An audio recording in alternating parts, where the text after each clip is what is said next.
নমস্কার, আমি doctor Shampa Das, dentist. আমরা আমাদের দৈনন্দিন প্র্যাকটিসে এমন অনেক সমস্যার সম্মুখীন হয়ে থাকি যা আমরা পেশেন্টদের থেকে পেয়ে থাকি, এবং এমন অনেক সমস্যা পেশেন্টরা আমাদের জিজ্ঞেস করে থাকেন, তার কারণ পেশেন্টদের জানা নেই বলে। দৈনন্দিন সমস্যার মধ্যে দাঁতের ক্ষেত্রে একটি অন্যতম ভূমিকা পালন করে হলো দাঁতের যন্ত্রণা। এবং এই দাঁতের যন্ত্রণা অনেক রকমের দাঁতের থেকে যন্ত্রণা হতে পারে। সব থেকে বেশি যে যন্ত্রণাটার সম্মুখীন পেশেন্টরা হয়ে থাকেন 18 থেকে প্রায় 24 বছর বয়সী ছেলে মেয়েদের মধ্যে, সেটা হলো আক্কেল দাঁতের যন্ত্রণা।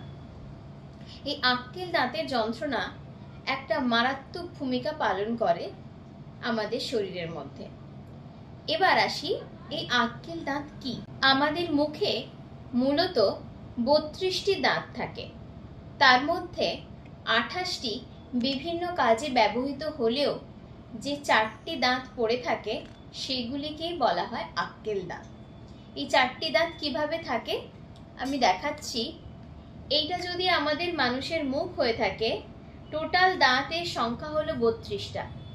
ডান দিকে ওপরে এবং নিচে একদম শেষে রয়েছে যে দাঁতটি, এটি হলো আক্কেল দাঁত বা থার্ড মোলার, এবং নিচে রয়েছে যে দাঁতটি, এটাও হলো আক্কেল দাঁত বা third molar. Upper third molar, lower third molar, same equally বাঁ দিকেও ওপরে একটা নিচে একটা, তাহলে ডান দিকে ওপর নিচ এবং বাঁ দিক ওপর নিচ, টোটাল 4টি আক্কেল দাঁত থাকে। এই আক্কেল দাঁত মূলত ওঠার বয়স হলো 17, 18 থেকে 24। কোনো কোনো ক্ষেত্রে বয়সের হেরফেরও দেখা যায়। এবার এই আক্কেল দাঁত নিয়ে যে প্রচলিত ধারণাগুলি রয়েছে, এই আক্কেল দাঁত বা থার্ড মোলারকে বলা হয় উইজডম টিথ। অনেকে মনে করেন বয়স বৃদ্ধির সাথে সাথে বুদ্ধি বৃদ্ধিরও একটা সম্পর্ক রয়েছে, এবং এই বুদ্ধি বৃদ্ধির ক্ষেত্রেও কিন্তু আক্কেল দাঁতের একটা ভূমিকা রয়েছে। এই ধারণা নিছকই একটি রটনা। বুদ্ধি বৃদ্ধির সাথে এই আক্কেল দাঁতের কোনো রকম কোনো সম্পর্ক থাকে না।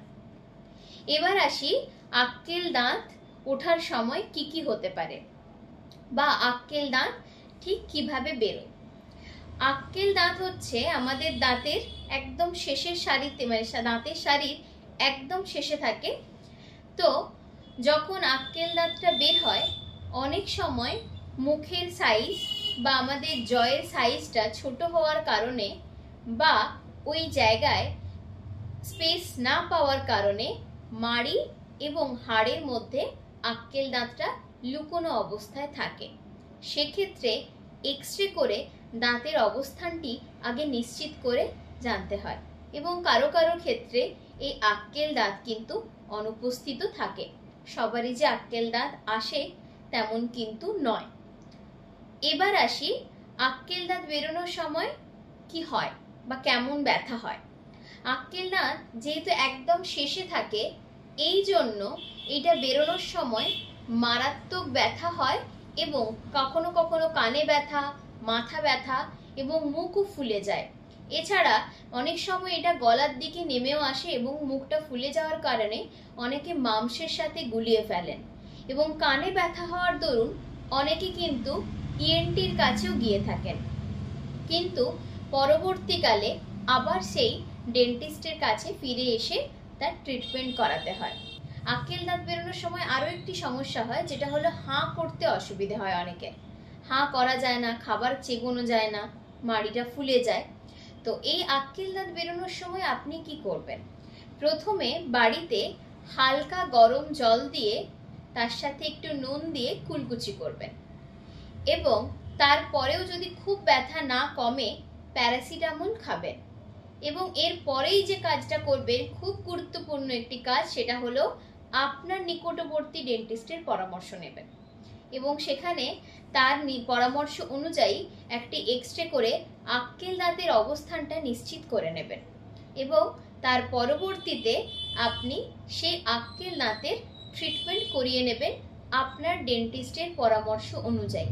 তবে বেশিরভাগ ক্ষেত্রেই কিন্তু এই আক্কেল দাঁত তুলে ফেলতেই হয়, রেখে এর খুব একটা ট্রিটমেন্ট করা যায় না বা করা হয় না। এবার আসি, আপনার এই আক্কেল দাঁতেই কেন এত ব্যথা হয়, অন্য কোনো দাঁত বেরোনোর সময় কেন ব্যথা হয় না। অ্যাকচুয়ালি আমাদের দাঁতগুলো দুধে দাঁত থাকে, সেই দুধে দাঁত পড়ার পরে ওই জায়গা থেকে কিন্তু আমাদের পার্মানেন্ট দাঁতটা বেরিয়ে আসে। এবার আক্কেল দাঁতের ক্ষেত্রে কি হয়, যেহেতু বয়সটা অনেক দেরিতে বেরোচ্ছে, সেই সময় আমাদের হাড় বা ওই জায়গার মাড়িটা অনেকটা পুরু হয়ে যায়।